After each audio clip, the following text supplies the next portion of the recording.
Topic है quadratic equation. Quadratic equation banking SSC में बहुत इंपॉर्टेंट है, बैंकिंग में तो खासकर बहुत इंपॉर्टेंट है, प्री और मेंस में पूछा जाता है। ये टॉपिक थोड़ा सा लेंथी टॉपिक है, इसके 5 क्वेश्चन प्री में और कई बार 5 क्वेश्चन मेंस में भी आते हैं। तो मेंस का लेवल बहुत ही हाई होता है और प्री का उतना टफ नहीं होता, लेकिन बेसिक अगर क्लियर होगा तो आपको किसी भी प्रकार के क्वेश्चन में कोई दिक्कत नहीं होगी। तो ये टॉपिक कम से कम 3 से 4 क्लासेस का रहेगा, क्योंकि पहले क्लास जो रहेगी इंट्रोडक्शन क्लास रहेगी, कुछ पैटर्न बताऊंगा किस बेसिस पे सॉल्व करते हैं, फिर उसके बाद मॉडरेट लेवल के रहेंगे और फिर डिफिकल्ट लेवल के क्वेश्चन रहेंगे जो आपके मेंस में पूछे जाएंगे। इन 3 वीडियो के बाद या 4 वीडियो के बाद आपको किसी भी प्रकार के किसी भी अन्य वीडियो को देखने की कोई ज़रूरत नहीं होगी, क्योंकि जितने भी प्रकार के क्वेश्चंस होंगे और उनका जो बेस्ट मेथड होगा सॉल्व करने का वो मैं आपको बताऊंगा। तो अभी देख लेते हैं कि हम क्वाड्रेटिक इक्वेशन के सिंपल क्वेश्चन को कैसे सॉल्व करते हैं और कम से कम समय में। तो यहाँ पर देखिए जो आपकी इक्वेशन लिखी रहती है उसमें कुछ साइन लगे होते हैं, उन साइन को देखना है और उसके बाद जो आंसर आते हैं, आंसर मीन्स रूट, तो हम आंसर ही बोल सकते हैं, जो आंसर होते हैं उनके साइन क्या होंगे। तो जनरली हमारी इक्वेशन में अगर प्लस प्लस है तो दोनों आंसर जो होंगे वो निगेटिव होंगे। माइनस प्लस के केस में दोनों आंसर पॉजिटिव होंगे। माइनस माइनस के केस में जो छोटा वैल्यू होगी वो माइनस होगी और बड़ी वैल्यू प्लस होगी। यहाँ पर ध्यान दीजिएगा, कई बार बच्चे कंफ्यूज हो जाते हैं, अपनी मर्जी से किसी में प्लस और माइनस कर देते हैं। छोटा आंसर हमेशा निगेटिव होता है और हमेशा 2 आंसर रहेंगे, एक बड़ा होगा और छोटा होगा, कभी भी दोनों सेम आंसर नहीं हो सकते। 12 नहीं होगा कि प्लस माइनस कर दीजिए, इन दोनों केसेस में हो जाता है कि सेम आंसर आए, लेकिन इनमें हमेशा एक ग्रेटर और एक स्मॉलर वैल्यू होती है। लास्ट पैटर्न जो बचा वो बचा प्लस माइनस का। इस केस में छोटी वैल्यू पॉजिटिव की होगी और बड़ी वैल्यू निगेटिव की होगी। अगर हम इस इक्वेशन को नंबर 1 दे दें, इसको 2 दे दें, इसको 3 दे दें और इसको 4 दे दें। अब यहाँ पर एक कॉन्सेप्ट समझा रहा हूँ, क्वेश्चन की वैल्यू पे मत जाइएगा, क्योंकि उसके आंसर हो सकता है पॉइंट में आए, इमेजिनरी आए, लेकिन जो आंसर होगा उसका बेस्ट टेक्निक क्या है आंसर देने की वो मैं आपको समझा रहा हूँ। यहाँ पर एक इक्वेशन लिखी हुई है, इक्वेशन लिखी है x² + 5x + 3 = 0, या चलिए 8 6 कर देते हैं थोड़ी देर के लिए कि आंसर भी आ जाए। y की दूसरी इक्वेशन दी हुई है y² -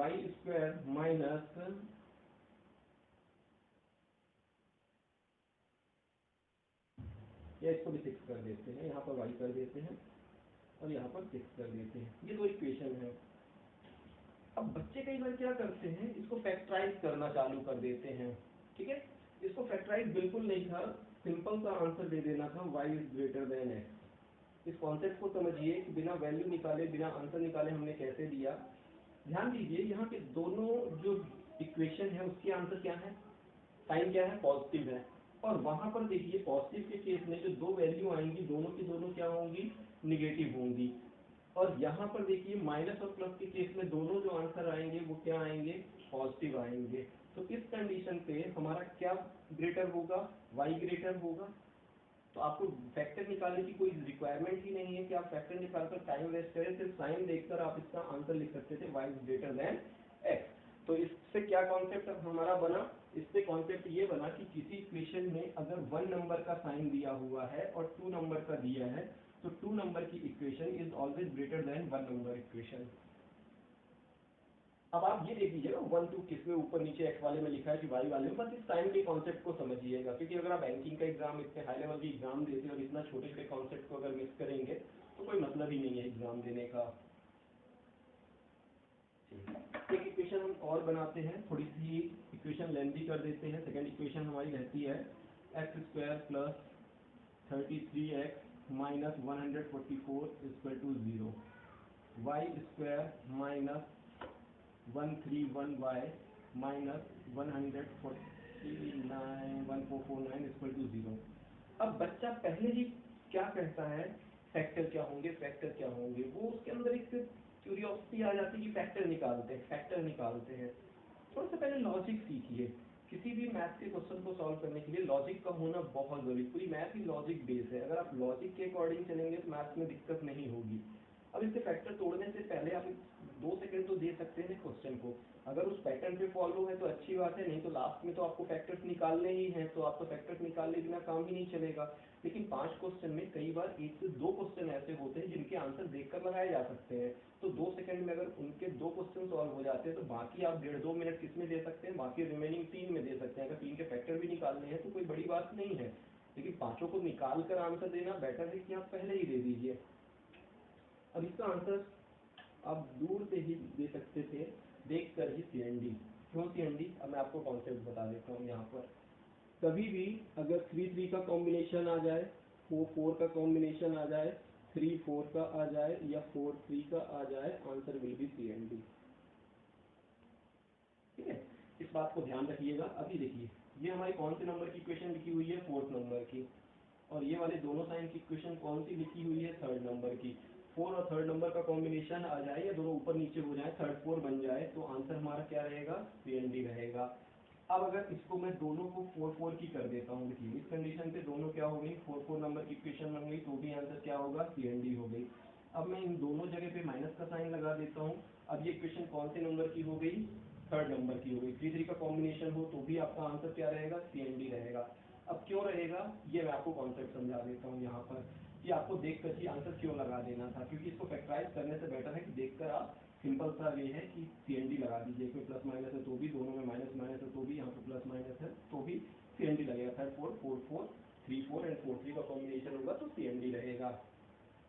अब देखिए मान लीजिए यहाँ पर माइनस माइनस है, तो आपने बहुत मेहनत की, बड़े बड़े फैक्टर्स थे, सब कुछ किया, यहाँ पर 2 भी लिखा हुआ था, यहाँ पर 3 लिखा हुआ था, इसका यहाँ पर मल्टीप्लाई किया जो बेसिक 10th क्लास में अपन ने पढ़ा है, तो वो भी मैं भी स्टार्ट करूंगा। पहले मैं ये कॉन्सेप्ट सिर्फ बता रहा हूँ कि देखकर कैसे सॉल्व करते हैं, फिर मैं बेसिक से बताऊंगा कि इसको बेसिक से कैसे सॉल्व करते हैं।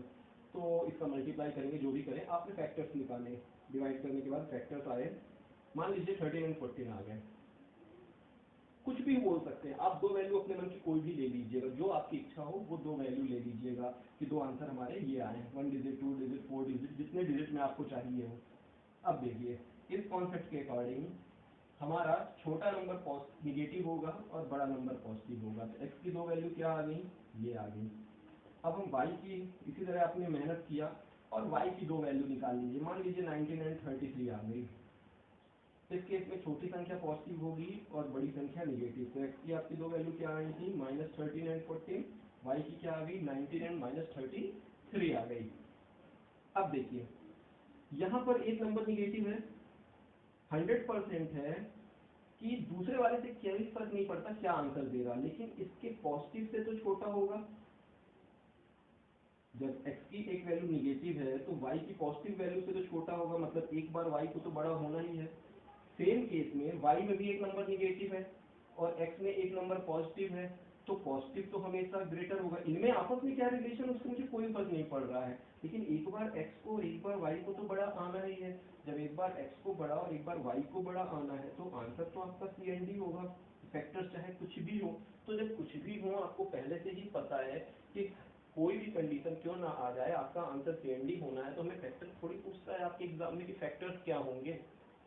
अगर आप 11th-12th का होते, एक्सप्लेन करना होता तो मेथड आपको बहुत जरूरी है, लेकिन जब आपको जरूरत ही नहीं है, सिर्फ ये देखना है कि x ग्रेटर है y से, y ग्रेटर है, ग्रेटर इक्वल है, स्मॉलर इक्वल है और CND है। ठीक है, तो इस केस में आंसर क्या होगा, हमेशा CND होगा।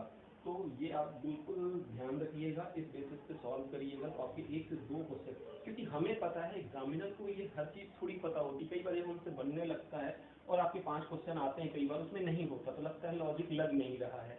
ठीक है, हर बार हर चीज एग्जामिनर को नहीं पता होती, वो अपने वे पे क्वेश्चन डिजाइन करता है, लेकिन हम जब ज्यादा सीख लेते हैं, कई बार कोई हमें बता देता है तो ये छोटी सी चीजें लगने लगती है, इसलिए जब आप पेपर में इंप्लीमेंट करेंगे तो 1 से 2 क्वेश्चन डेफिनेटली आपके सॉल्व हो जाएंगे।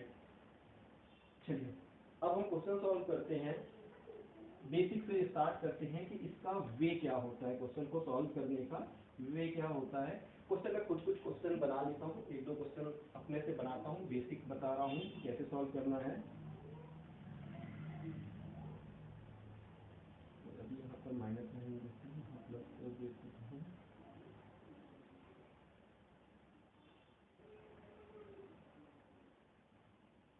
अभी सिर्फ मैं आपको एक एक इक्वेशन लेके इक्वेशन के वे बता रहा हूँ कि इससे कैसे x की वैल्यू निकालते हैं। देखिए एक बात हमेशा ध्यान रखिएगा कि यहाँ पर जो नंबर लिखा रहता है, कांस्टेंट रहता है, उसका मल्टीप्लिकेशन हमेशा यहाँ होता है।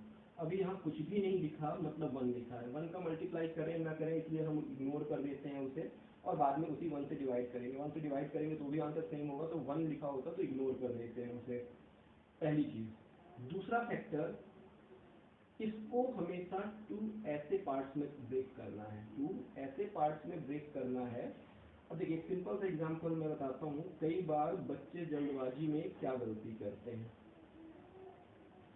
उनसे पूछो कि इसका आंसर क्या होगा, 3 2। कोई साइन लगाएगा, छोटी संख्या निगेटिव होगी तो बोल देगा -2 एंड 3, जबकि ये आंसर गलत है। ये फैक्टर 3 और 2 नहीं होगा, क्योंकि पेपर में उनको कई बार जल्दबाजी होती है, वो जल्दी से जो वैल्यू जल्दी ब्रेक हो रहा है 6 और 2 में, 3 और 2 में, सॉरी 3 और 2 में फैक्टराइज हो रहा, तो वो जल्दी फैक्टराइज कर लेता है, जबकि ये आंसर बिल्कुल गलत है। इसके फैक्टर 1 और 6 होंगे, -1 एंड 6 होगा। ठीक है, अब देखते हैं वो कॉन्सेप्ट क्या है। हमेशा इसको 2 ऐसे फैक्टर्स में ब्रेक करना है जिनको यहाँ पर साइन देखकर करने में, मतलब यहाँ प्लस लिखा है तो प्लस करने में ये नंबर आना चाहिए। अगर यहाँ पर माइनस दिया होता तो उनको माइनस करने पे ये नंबर आना चाहिए। तो अभी इसके फैक्टर तो कई हैं, 1 एंड 16, 4 एंड 4, 8 एंड 2, ये 3 फैक्टर हैं। अब आप खुद सोचिए, ऐसे 2 फैक्टर्स बताइए जिनको प्लस करने में 10 आए। सिर्फ यही दोनों फैक्टर हो सकते हैं, 8 एंड 2। तो ये आपके फैक्टराइज हो गया, ये आपका फैक्टराइज हुआ। अब इस फैक्टराइज करने के बाद आपको वहां से साइन देखना है। माइनस प्लस करने में दोनों वैल्यू प्लस की होती है, तो इसके 2 आंसर आपके क्या आ गए, +8 एंड +2। ठीक है, पहले से ही साइन के कंफ्यूजन में मत पड़ जाइएगा कि आंसर में कई बार कुछ लोग बच्चे ब्रैकेट्स लगाते हैं फिर इसको कॉमन निकालते हैं, ये टाइम है। ये 10th की मेथड है, आपको 10th क्लास में करना था, कॉलेज लेवल के एंट्रेंस एग्जाम के लिए जरूरी नहीं होता है वो मेथड। गलत नहीं है, बट टाइम टेकिंग है। ठीक है, अब कुछ मैं एग्जांपल्स ले रहा हूँ, उन एग्जांपल्स के थ्रू और बता रहा हूँ कि बड़े नंबर से तुमको फैक्टराइज कैसे करना है, क्या क्या चीजें आपको ध्यान देनी है, आंसर कैसे देना है। पहली वैल्यू मेरी आई 11x + 28 = 0, एंड इसी का दूसरा है y² - 14x + 48 = 0। पहले ही देखे तो ये दोनों इक्वेशन सेकंड नंबर की है, और मैंने सेकंड नंबर का कोई लॉजिक नहीं बताया, फर्स्ट एंड सेकंड का बताया था कि सेकंड वाला ग्रेटर होगा, लेकिन सेकंड का कॉम्बिनेशन इतना देखने में आपको 1 सेकंड लगेगा, दे दीजिए टाइम। अगर गलती से ऐसा ना होकर दोनों में ऐसा होता, तुरंत बोल देते CND। ठीक है, क्योंकि 4 का कॉम्बिनेशन हो जाता, लेकिन अभी मैंने कौन सी इक्वेशन का कॉम्बिनेशन बनाया है, सेकंड नंबर का कॉम्बिनेशन बनाया, तो आप इसको देखकर आंसर नहीं दे सकते हैं। ठीक है, हाँ, अगर ऐसा कर देता हूँ तो अब ये फर्स्ट एंड सेकंड का कॉम्बिनेशन है, तो सेकंड वाली इक्वेशन, वाई वाली इक्वेशन क्या हो जाएगी, ग्रेटर हो जाएगी आपकी। लेकिन अभी मुझे एक्सप्लेन करना है फैक्टराइज कैसे निकालते हैं, फैक्टराइज करना है। अब देखिए यहाँ पर 2 ऐसे फैक्टर सोचिए। अब आपको इसके लिए थोड़ा सा 20 तक की टेबल अच्छे से याद होनी चाहिए, जिससे आपको फैक्टराइज, अगर 2 नंबर 2 डिजिट 3 डिजिट तक है तो आप कोशिश करिए कि मल्टीप्लीकेशन से सॉल्व हो जाए। जैसे मुझे दिख रहा है 7 4 28, 7 4 जा, और 7 4 का एक बार प्लस करके देख लीजिए 11 आ रहा है कि नहीं आ रहा है, 11 है, मतलब फैक्टराइज। माइनस प्लस के केस में प्लस होता है, ये x की वैल्यू y। अब 6 8 जा 48, 6 8 जा 48 और 8 6 14, तो 6 एंड 8 दोनों पॉजिटिव रहेंगे। अब कंपेयर कैसे करते हैं, एक बार थोड़ा सा वो भी देख लेते हैं। x की पहली वैल्यू का y की दोनों वैल्यू से कंपेयर करेंगे। x की 7 को हमने 6 से कंपेयर किया तो x को बड़ा पाया, और 7 को जब हमने 8 से कंपेयर किया तो y को बड़ा पाया। इसके बाद आपको सॉल्व करने की जरूरत ही नहीं है, आप आंसर लगा दीजिए CND। ठीक है, तो CND जरूरी नहीं है कि इसी केस में आता है, CND कभी भी कहीं भी आ सकता है, तो कैन नॉट बी डिटरमाइन कभी भी हो सकता है आंसर। उसके लिए इन इक्वेशन की जरूरत नहीं होती है। देखिए जैसे ये तो पॉजिटिव की इक्वेशन थी, लेकिन वैल्यूज ऐसी आई जिसने CND आंसर दे दिया। ठीक है, तो इस बेसिस पे अगर आप सॉल्व करेंगे तो आपको ज्यादा दिक्कत नहीं होगी। चलिए सेकेंड एग्जाम्पल ले लेते हैं।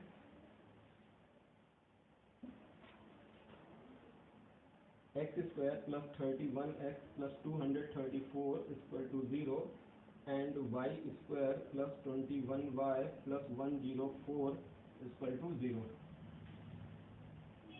अब देखिए 234 है। अब इतना बड़ा फैक्टराइजेशन या तो मैं रट कर आऊँ कि इनके आंसर क्या होंगे, तो मैं एक बार में मल्टीप्लिकेशन बता सकता हूँ, या तो आप इतने अच्छे हो कि हर की टेबल इतनी बार पढ़ें तो कितना हो सकता है ये सोच लें, ठीक है। या दूसरी टेक्निक होती है यूनिट मेथड, ठीक है। थोड़ा सा कॉम्प्लिकेटेड है यूनिट मेथड। कॉम्प्लिकेटेड कैसे है कि ऐसे दो नंबर सोचिए जिनको मल्टीप्लाई करने पे 4 आए और उनको प्लस करने पे 1 आए। यहाँ पे यूनिट में क्या है 1 है और यहाँ यूनिट में क्या है 4। 4 कई ढंग से आ सकते हैं। पहले हम ये देखते हैं 4 कैसे आता है। 4 तो एक आता है 2 के मल्टीप्लाई से, 4 या 14 कुछ भी बोल सकते हैं आप, इसको 14 समझ लीजिए, 34 है मतलब इसको 14 समझ लीजिए, क्योंकि 4 अगर सोचेंगे। एक होता है 1 और 4 के मल्टीप्लिकेशन से, और एक होता है 2 और 7 के मल्टीप्लिकेशन से, और एक होता है 8 और 3 के मल्टीप्लिकेशन से।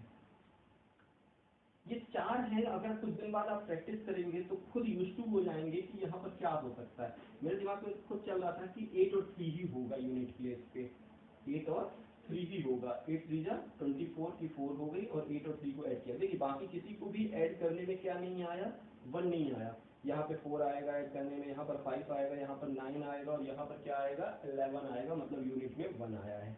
क्लियर है।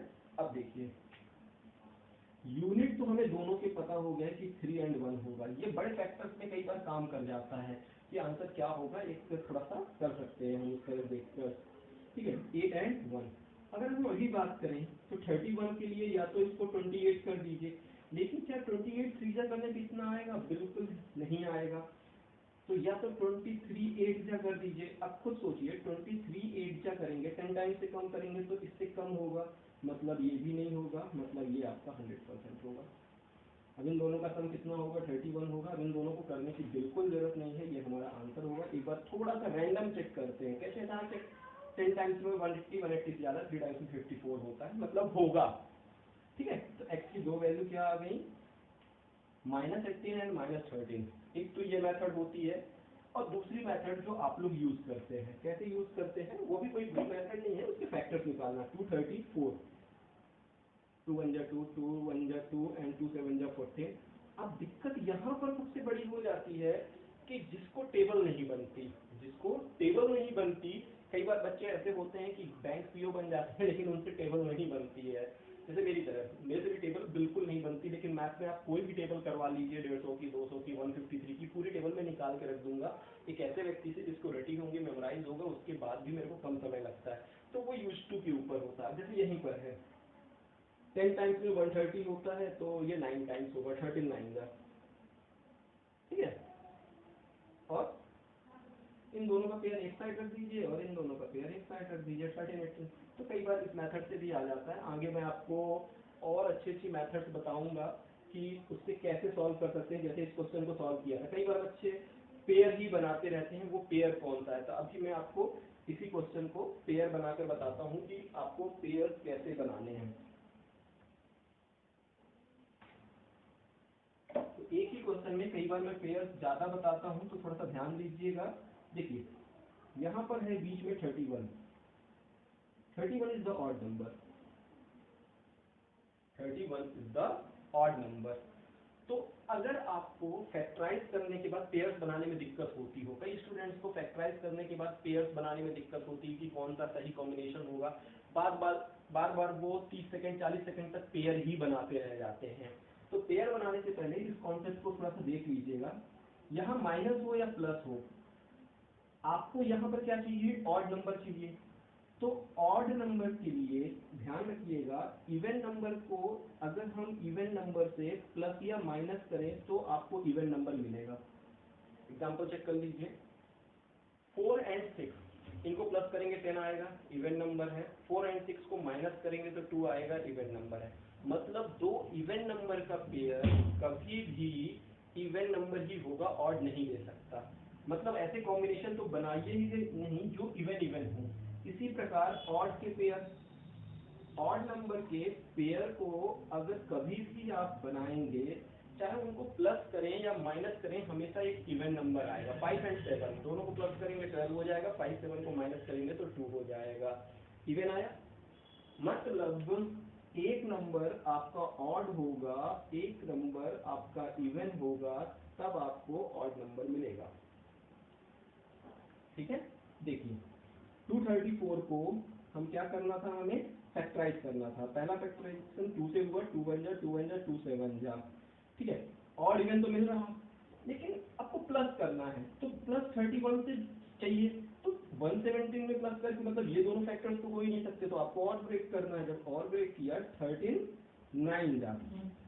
अब देखिए इसको हमने एक ऑड तो ये रखा है, ऑड को अलग कर लिया और इन दोनों को एक पेयर में डाल के इवन बना दिया, तो एक हो गया 13, एक हो गया आपका 18। ऑड और इवन का कॉम्बिनेशन चाहे आप प्लस करें या माइनस करें, आपको क्या मिलेगा, एक ऑड नंबर। और यहाँ पे क्या चाहिए, ऑड नंबर, मतलब 13 18 इज द आंसर।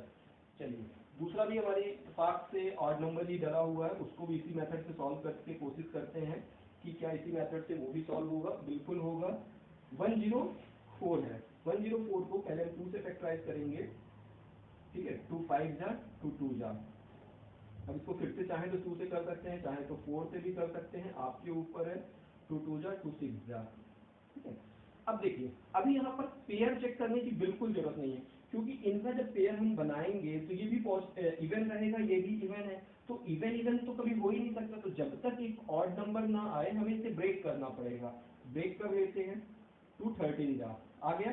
13 को अलग कर दीजिए और बाकी इवन को एक साइड कर दीजिए, क्योंकि आपको ऑड और इवन का पेयर चाहिए था। तो ये 8 हो जाएगा और 13 चेक कर लीजिए, शायद आंसर होगा। ये देखिए 13 और 8। तो इस कॉन्सेप्ट से भी अगर सॉल्व करेंगे तो आपको कभी भी कोई दिक्कत नहीं होगी। यहाँ के फैक्टर्स बड़े होते हैं तब भी। कई बार स्टूडेंट फैक्टर निकालने के बाद भी उनके पेयर का कॉम्बिनेशन ही बैठाते रह जाते हैं कि वो पेयर कौन से होंगे। क्यों?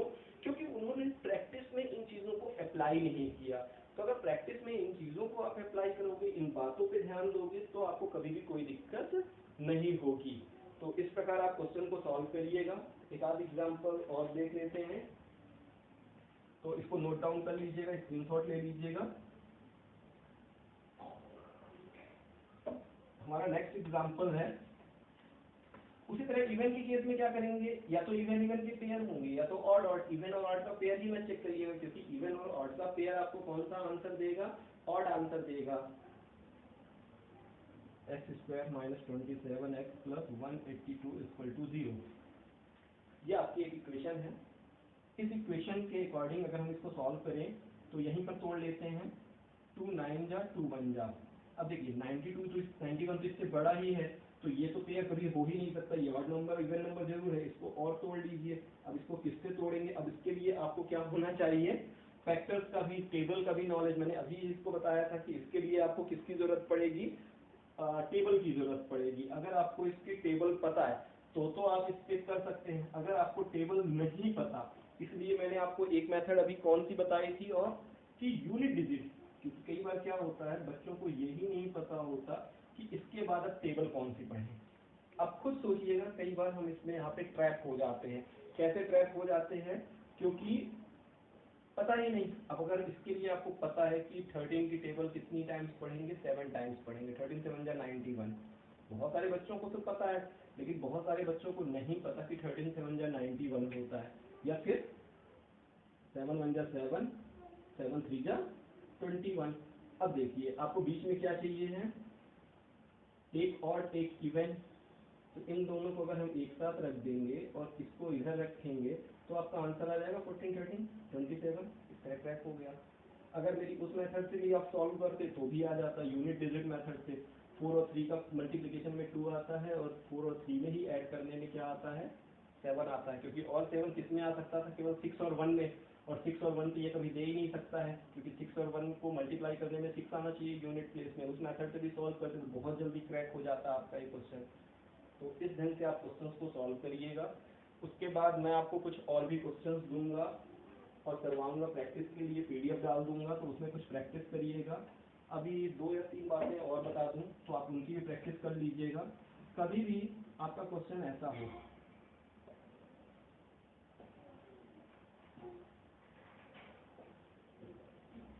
ठीक है, यहाँ पर स्क्वायर लिखा हो और उसके ऊपर भी कुछ भी लिखा हो, कुछ भी, अगर स्क्वायर लिखा है एक्स स्क्वायर और वाई स्क्वायर लिखा है, उसके बाद चाहे कोई भी एक वैल्यू हो, चाहे वो रूट में हो या कुछ भी हो, आपका जो फाइनल आंसर होगा वो CND होगा। क्यों? क्योंकि जब ये इधर जाएगा तो वो आंसर हमेशा प्लस माइनस में आएगा, इसका आंसर भी प्लस माइनस में आएगा, इसका प्लस भी आएगा, तो आपका CND आंसर होगा। तो इसको आप बिल्कुल दिमाग पे रख लीजिएगा विदाउट वेस्टिंग द टाइम। किसका रूट होगा बिल्कुल मत करिएगा, ठीक है। लेकिन अगर ये इक्वेशन इस फॉर्मेट में लिखी हो, है थोड़ा सा एक ये, लेकिन वो बैंकिंग के एग्जाम के अकॉर्डिंग या SSC के एग्जाम, अगर यहाँ पे 2 है तो 2 फैक्टर्स होंगे, तो एक को प्लस कर देते हैं, दूसरे को माइनस करते हैं, नहीं तो लिखना। अब यहाँ पे x के कितने फैक्टर्स आएंगे, 1 फैक्टर आएंगे, तो वो पॉजिटिव ही रहेगा, ठीक है। अब दूसरी इसी इक्वेशन को हम कर देते हैं y = √361।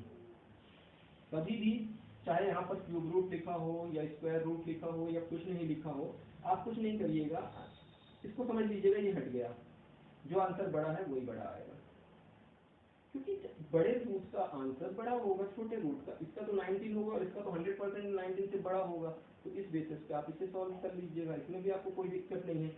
अगर यहाँ पर स्क्वायर लगा होता तो इसका आंसर भी CND होता, ठीक है। तो अगर इस बेसिस पे भी आप कई क्वेश्चन सॉल्व करेंगे तो हमारे कई आंसर यहाँ से भी क्रैक हो जाते हैं। ये हुआ आपका बेसिक। बेसिक के बाद क्यूब वाले क्वेश्चन, पावर 4 वाले क्वेश्चन, पावर 8 वाले क्वेश्चन, पावर 253, 258, इस प्रकार के भी क्वेश्चन होते हैं, ठीक है, जो आपको यूज करने होते हैं। आपका वो बैंक ऑफ बड़ौदा में 5 क्वेश्चन आए थे सिंडिकेट मेथड से जो सॉल्व होंगे बाद में, तो वो भी हैं जिसमें हर क्वेश्चन में क्यूब लगा होता है। कई बार क्यूब के बाद क्यूब वाले क्वेश्चन होते हैं, साथ में डिनोमिनेटर में कोई वैल्यू दी होती है। कई बार क्वेश्चन ऐसे होते हैं कि सिर्फ क्यूब वाले होते हैं, डिनोमिनेटर में कुछ भी नहीं लिखा होता, तो उसको एलिमिनेशन मेथड से यूज करते हैं। तो इस प्रकार 2 से 3 वीडियो और रहेंगे जो आपके क्वाड्रेटिक इक्वेशन रहेंगे। Thanks for watching video.